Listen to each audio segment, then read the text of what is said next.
One One day. day. So, lagi one day.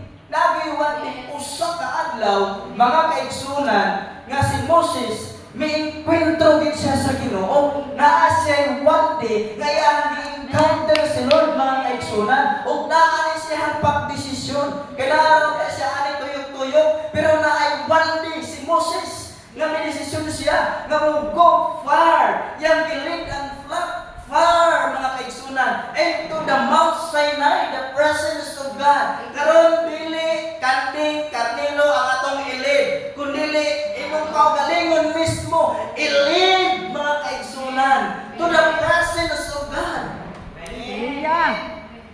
Amen ba? Yes. Sa Domingo na alin na ang presence of God, lead yourself, mga kaigsunan.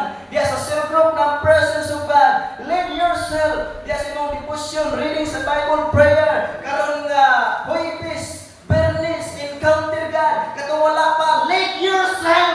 Because this is your one day. This is your day. Ang day ni Moses humana, ang imuhan lang day. Basi karon na ng Huwebes o Bernis.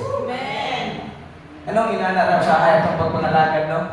Narap na dire tuyok, struggling, troubling, sa lakaron, sa mabulian.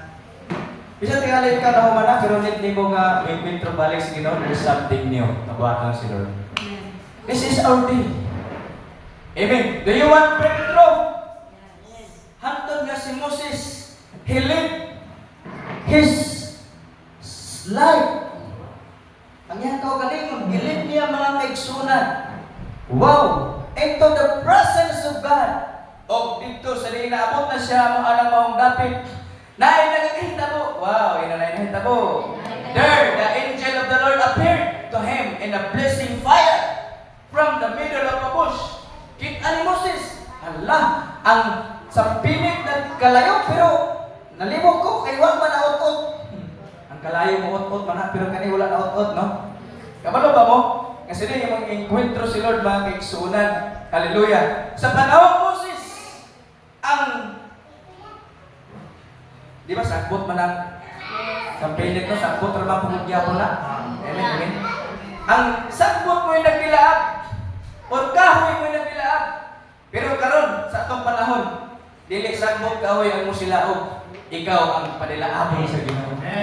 Sa Book of Acts chapter 2, sa din nga miengkwentro kini mga disciple ni Jesus Christ. Dunay dila diri sa ilahang babaw nga kalayo, daw dila nga kalayo. O ang interpretation dito, tibok nilang lawas, nasulog